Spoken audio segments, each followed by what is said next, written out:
I called so many people just now. I'm like, yo, I don't know what to do. I'm trying so hard. Dude, the link took me like straight to like the link tree stuff, and then it took me to the website and Spotify, and I was just like, I don't see any. Anyway, Oh no. No it's me. guidance. It's me, dude. It's me. It's not you guys. It's me. It's not you. It's me. Well, what's up, guys? Not much. I'm so glad What's you're up, here. man? Yeah, I'm here. It's So- been a good day, man. How are you guys doing? bet. Doing absolutely wonderful. I'll just take this time and we will introduce ourselves. I'm Randy. I am in Oklahoma City. Nice, And I'm Ashton, and I'm out in Piedmont, Oklahoma. nice, And I am John. I'm in Topeka, Kansas. nice. I'm Burke. I'm in Draper, Utah. Nice to meet you guys. Nice. Yeah, You too, man. yeah, this is exciting. Oh yeah, see, guys, Utah. look at those. Yeah, Utah. I'm actually from California, but recently, Nice. like within the last 5-6 years, moved to Utah. And it was an awesome move. Awesome move. But I do miss the beach, man. Oh yeah. Traded beach for mountains. I'm not a mountain guy. Like that's just not that's not me. Oh, Everybody's beautiful. like, oh, I know, dude, but it just does nothing for me. I'm like, dude, Fair. I lived in Hawaii and then Huntington Beach. And so Oh, I'm just yeah. like, I just want the oceans, you know? Mhm. So I'm the same way. I'm definitely a water person. yeah. The mountains are nice though. You know, I take my daughter hiking every once in a while. I mean, she's 20 months old, so or 21 months. So like she doesn't do much, but we got the little dad backpack and we just go Hell up and down. yeah. It's awesome. Memories, dude. Dude, it's awesome. man. Memories.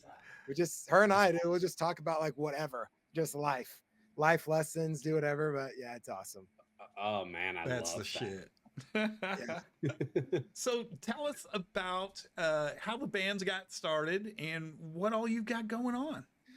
Dude, well, first, thank you guys for having me, man. Like, I really appreciate it. And again, 1,000 apologies for being so bad at technology. No. But yeah, I'm here, and that's all that Probably matters. worse. Well, okay, so yeah, it was like right around COVID. I mean, you remember that Oh, year, yeah. 2020? God, Yeah. Did that really even happen? Dude, I know, right? yeah. As I said that just now, I was just like, did I just say that? Like, yeah, I remember back in my day, we had this thing called COVID, and it sucked.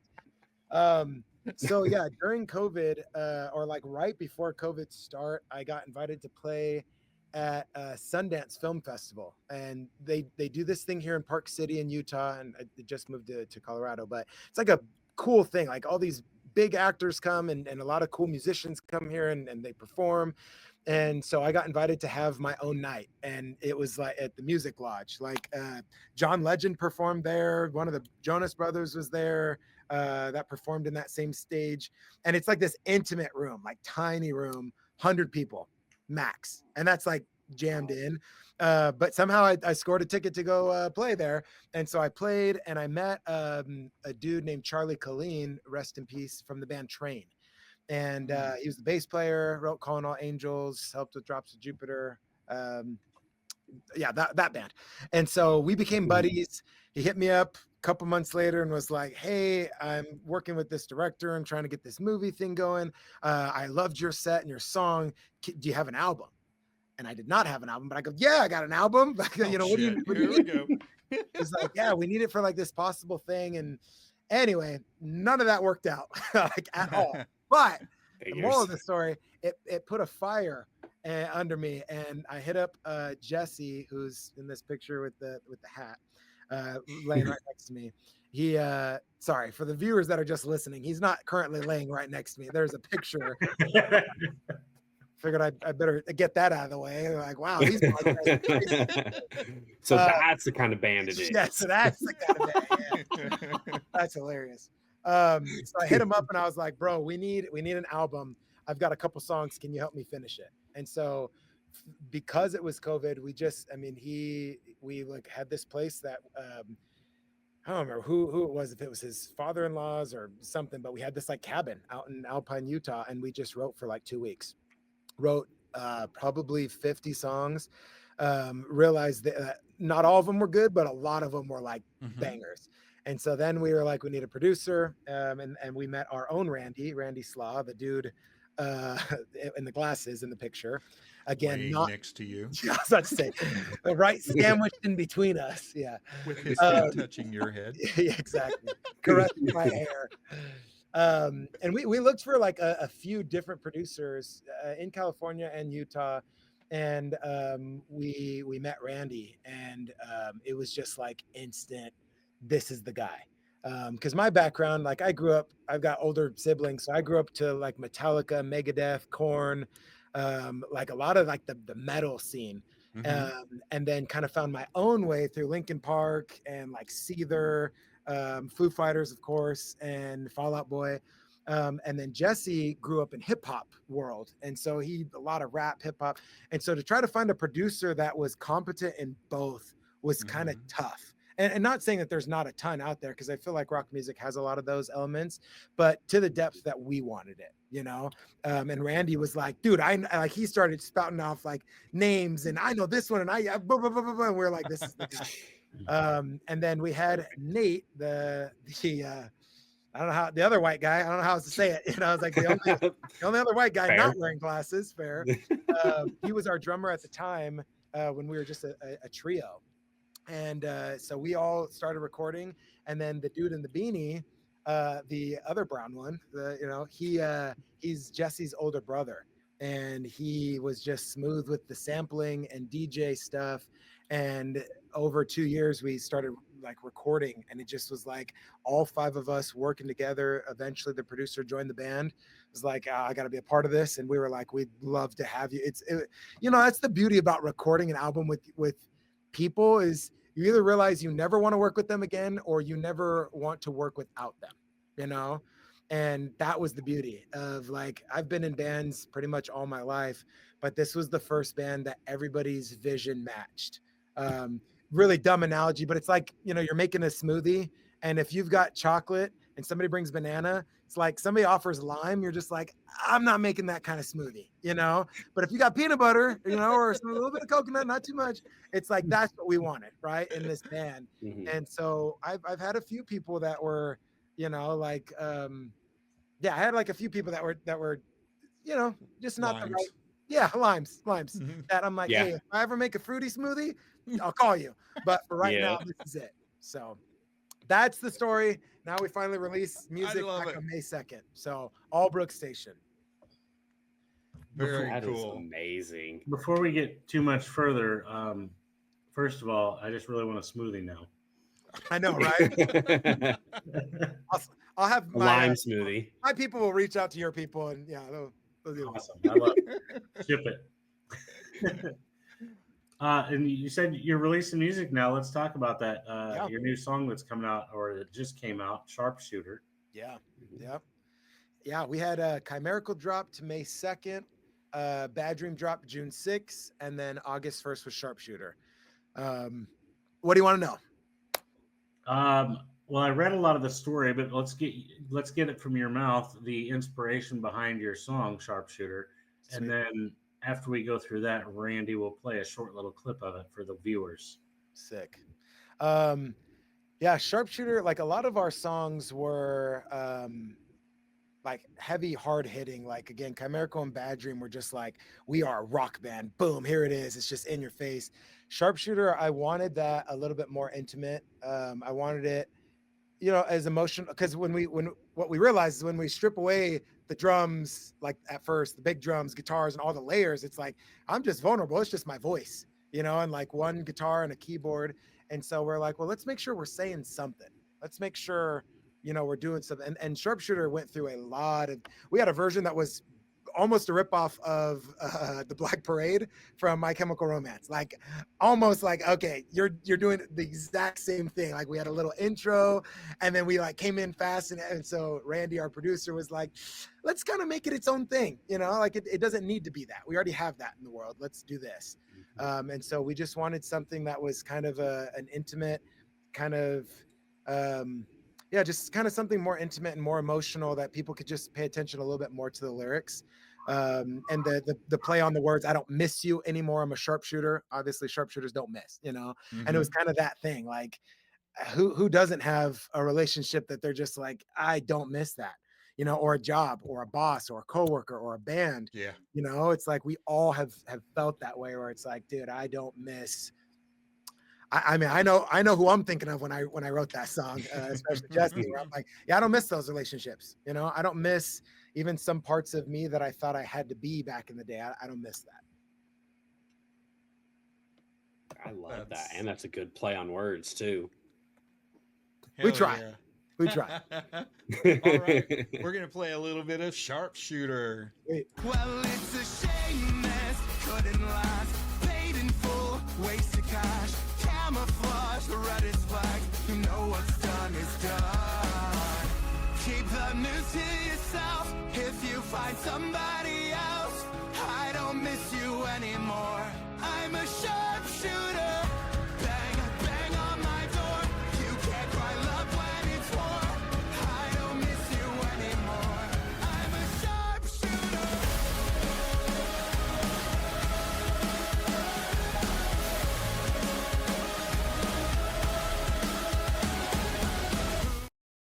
Dude, that just hits. Nice. I love it. Yeah, I was I love vibing. it.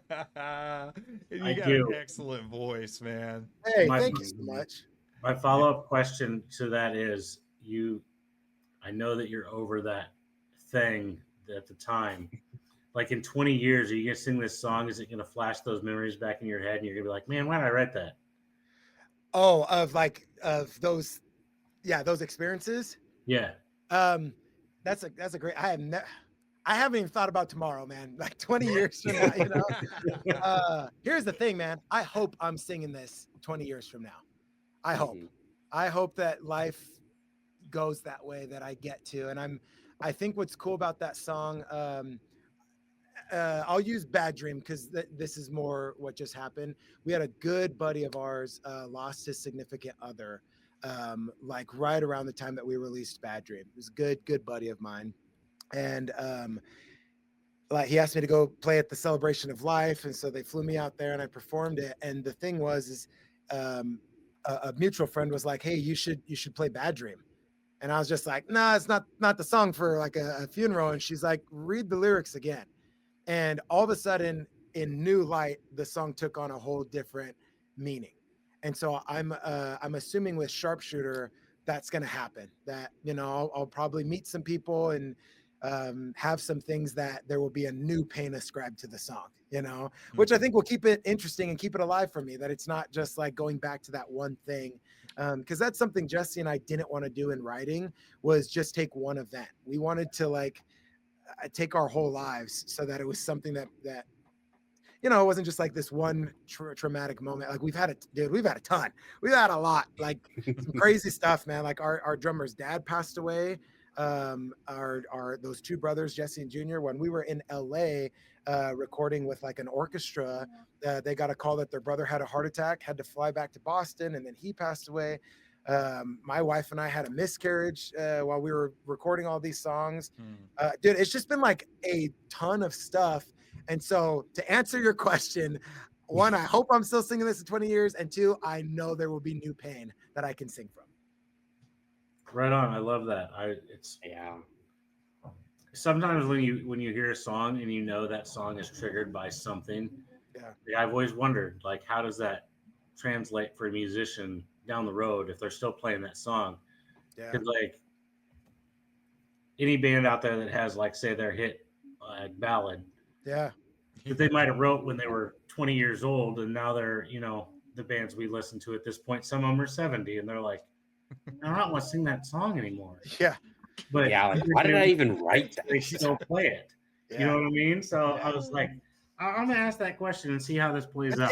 It's a dope question. Like that's probably one of my favorite questions I've ever been asked, because I'm like, I don't know, you know, like what that would be like. I hope for the beautiful songs, like the songs that the triumphant winners, I hope that happens. I hope I can always remember those moments. Like, I remember what I was going through. I remember where we were at.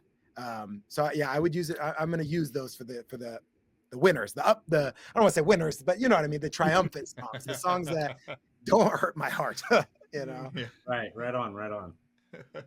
So do we have any plans for a tour in the near future, or what's right around the corner for you? Tell us all about it. Okay. Well, we launched 3 songs. We're gonna drop another single, which this one is kind of the single that started it all. I wanted to wait. There's this one. Yeah, I called Jesse and I said, "Hey, I have this lyric, and all it is I've got a crown, but it's not big enough." And that was all I had. It was just like I have this feeling that I'm like, I love what I have, but I want more. Is that wrong? No, I don't think so. Like I want more. Like I don't think there's anything wrong with wanting more good things. Absolutely not. No. At all. And so that song's gonna be dropping. And that one's a banger, man. All the songs are banger, but that one is like that's my baby. That's the one.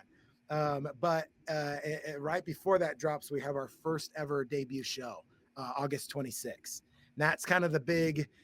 It's like what the hell you guys been doing for 2 years? Let's see it. Can you pull this off live? Do you sound? Because I mean, you guys, let me know. Like when you go see your favorite bands, and you've listened to the records, it's like you're praying, please be as good as the record, if not better, right? It's like that'll either make you a fan for life or be like, I'll just listen to it at home. Yeah, they're definitely a studio artist. Yeah, exactly. There's a lot of them. I mean, there really is. Oh yeah. Also on the other side of that coin, I have seen bands live that I absolutely loved, and then I bought their CD and I got home and I'm like, what the hell is this? Yeah, that's happened to me a couple times, and I was like, I had to do some digging and research, and I was like, oh, because this album was recorded with like none of the same people. Like their whole band had changed, and I was like, well, then why get that? Don't be selling that one. None of you people are don't do that.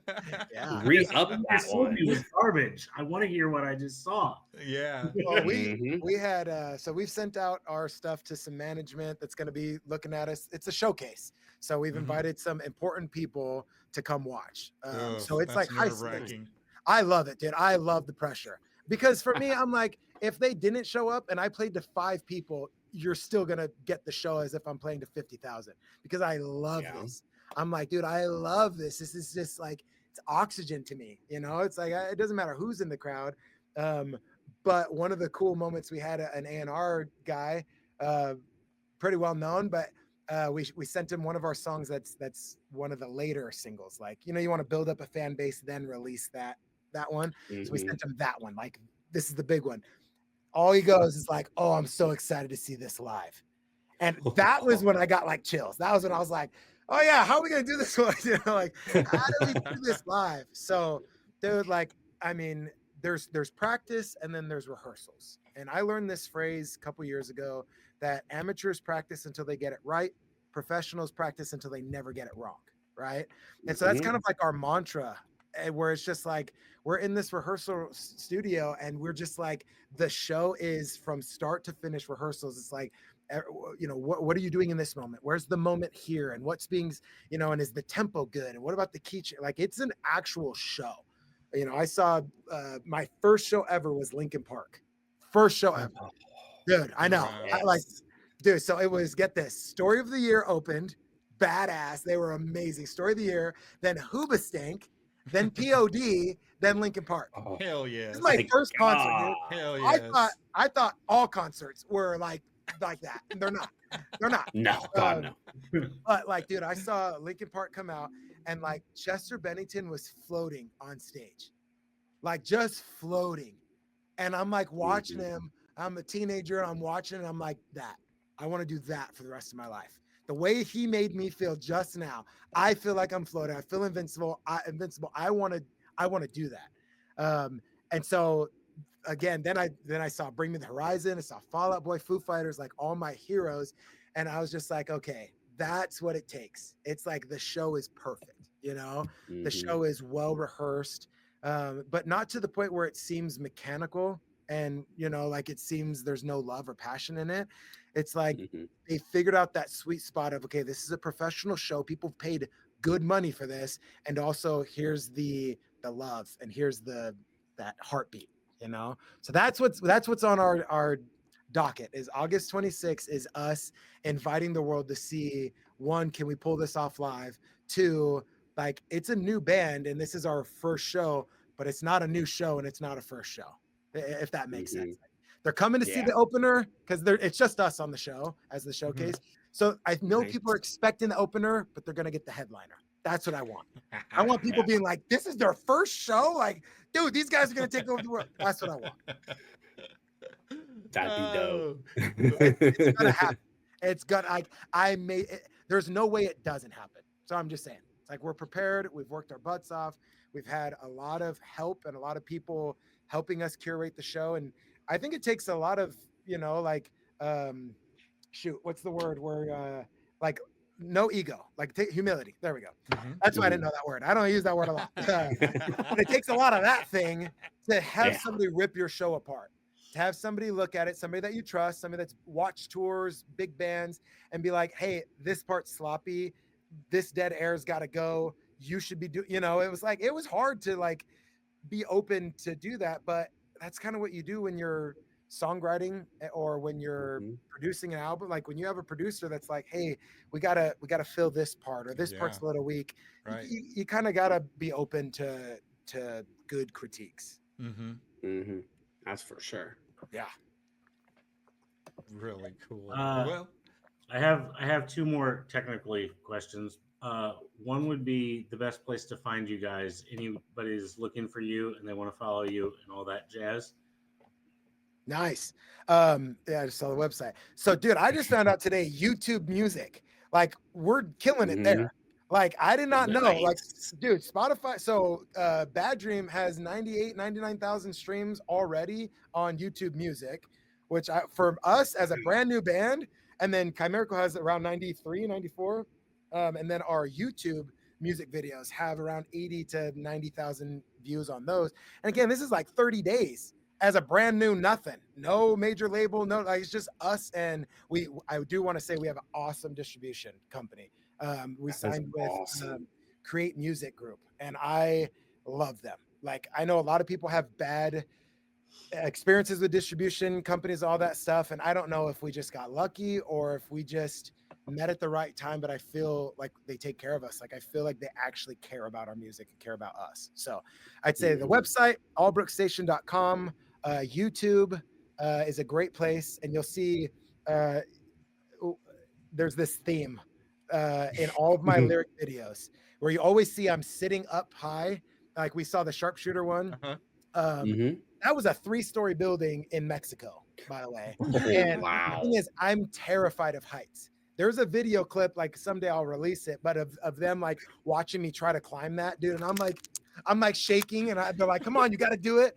And kind of the thought behind it was, one, all lyric videos, they're all going to be like that, because I'm like, when I'm singing my songs, I do feel powerful. I feel like I'm not scared of heights. And so I'm like, all right, if I can show that I can overcome my fears, maybe other people will be like, you know, that dude's terrified of heights. And now the challenge, of course, is going to be like, how high can I go? How high? Right. Like, that is awesome. And so I'm like, yeah, and hopefully it catches on. Hopefully companies and other people are like, hey, we want you to sit on the top of this Empire State Building and sing, and we'll have like a helicopter film. And like, that would terrify me, but I'd be like, dude, I'll do it. I'll do it for the music. Let's do it. Let's do it. Get over that fear. It is a crippling fear of mine, like crippling. But when I'm out there singing, I'm just like, dude, I'm singing. It's my music. It protects me. The other very important thing. The other very important thing I want to ask is, I saw that you are supposed to have your album drop sometime next year. Is there a more definitive time frame other than the whole year? The whole year. That's hilarious. Like one of the months in the year, like one of the months. Yeah. Actually, yeah. So I don't even know if I'm supposed to say it or not, but it's like whatever. I know it'll be right before spring, because I don't want it to go out too late. So I would say closer to the beginning of the year is if everything goes right. We're trying to, the hard thing, and I feel like no one talks about this because I didn't know about it, but like releasing music during holidays, November and December, it's like a killer, like not good. Like it just, it's like you're competing with Mariah Carey. and For like, real. I'm not gonna win that, dude. Like, and so it was kind of strategic because I wanted to release the album in October, and there was kind of a thought with our team was like, hey, this is your album. One, is the demand high enough? Because as much as I'd want to release it out, I'm like, that's true. Jesse and I wrote over 50 songs, and 17 made it into the album. So there's 17 tracks recorded, mixed, all that stuff that Nice. I was like, do we do all 17? Do we do like a deluxe? It's like the same tricks everybody does. And so that was kind of the thought. And we were like, we have enough singles to last us to the album, I believe. I believe we have enough bangers that we could do September, October, and then maybe another remix in November, and then something live in December, maybe. And then January, maybe the big one, the big kahuna, to then release the album the next month. So it could be February, as early as February, March. So more definitive, February, March is what I'm thinking. Nice. Right on. Sweet. So early. Way I to like get that narrowed down, John. Yeah. Over here. How'd you get it out of me, man? What the heck? it. Literally, this is what we do. I can tell. I'm like, man, that's crazy. CIA couldn't have got that out of me, man. That's crazy. Nailed it. Oh man, so exciting. So you're going to continue dropping singles all the way through the year into the next year, and then you're going to drop the album, right? Album, yeah. That's what I heard. The hope is to tour. A lot of the showcase is meant to open doors. That's the best way to say Absolutely. it. Absolutely. And it was a very strategic showcase. I have a lot of buddies in bands that I wanted to come jam with us and play that show, but it was like, hey, for this show, it needs to be Allbrook Station. Like, this is who we are. Because let's put it this way, man. Like, I mean, how long do you guys take to listen to a song before you know it's a good song? Like, how do you give it till the vocals kick in? Do you give it to the first chorus? Like, just kind of depends. Nowadays, it's pretty quick. And I think a live show, if we can smack you in the face, like the first song, then you're going to be like, all right, I like these guys. I like their showmanship. So that's another thing I feel like with new bands, it's that like how often do they talk or not talk, or how do they involve the crowd, or can they command the crowd? Can they do? And that's what I love. I love connecting with the crowd.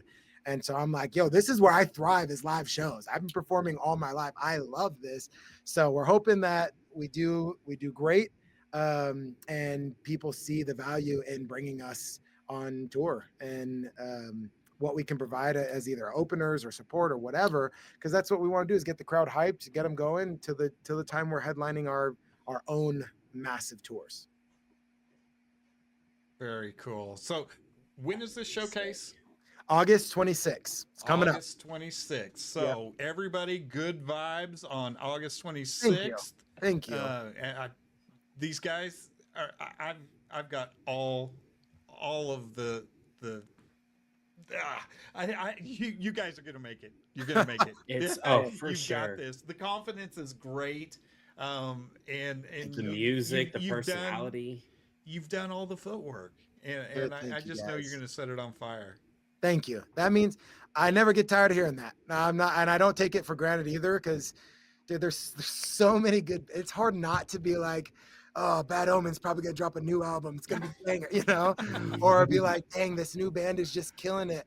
Sleep Token and all these other really, really cool bands. I mean, there's some dope bands out there, Magnolia Park, Sleep Theory. Like, there's some really cool bands out there, and sometimes it's hard not to like get in your head and think, am I gonna be accepted? Are we gonna be? And then I just keep thinking like, hey, if I love it this much, I'm sure there's other people that will connect to it too. And we'll find our people, because that's the thing, is I don't think music was meant to appeal to everybody. I mean, I have friends that are like, Metallica sucks, and I'm like, and I just remember those people that I'm like, you don't like Metallica? I don't trust you, like whatever. Right. Yeah, I'm like, I already don't respect your opinion. But again, like, like I don't think it's meant to be for everybody, but it's meant to be for the right people. I think Allbrook Station is going to have a great fan base. I think we already do. I think it's getting out there. It's why should people care? It's my favorite question. Why should people care about my new single? Why should people care if I'm playing a show? Why should they care if we have, 17 track. What's the story, And so I'm hoping that as we roll out this whole thing, that the story is told, that we've gone through so much. And as I'm sure a lot of artists have, but this is my story. This is my time. This is the story from, no one's going to tell my story better than me. I'm 16-year-old, and I tried to end it when I was 16. 17, I watched my mom overdose. We revived her, got her to the hospital. And then since then, I've had just crazy experience. I lived in Panama for a couple years, like in the jungle, and like just like crazy stuff. And so I'm like, you know what? I'm going to tell my stories, because I mean, that's what we've done since the beginning of time, is tell stories, and music has helped me a ton. There's so many songs out there that I'll put on that'll help me get to a better place. And I want to do that for others through my story. That's awesome. That is awesome. Thank you, Burke. And anytime that you want to come back and done deal. I'm going to bring the guys. I'm going to bring the guys back. Hell Dude, yeah. We'd love that. Let's do it. Whenever you drop a new single, if you want to come on and do that with us, we would love to have you on. If you're ever in Topeka, Kansas or Oklahoma City, come and just hit us up. I'm sure. Well, I will guarantee if we play shows in that, we will comp you guys and get you on at those shows. You and your family, friends, whatever. Like when we play those cities or those places, you just hit me up. Like, hey, we're here. And done.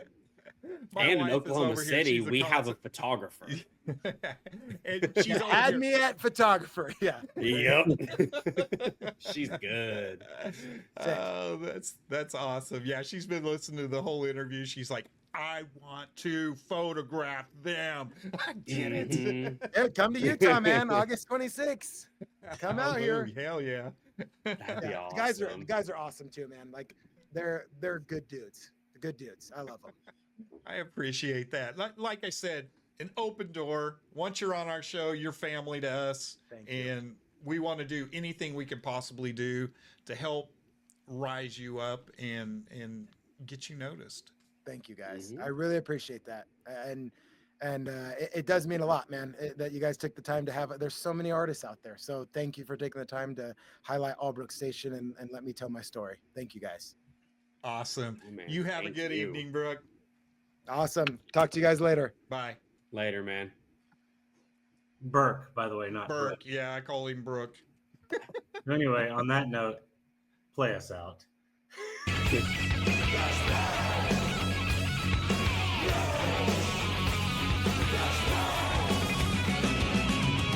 bang your ugly friends too.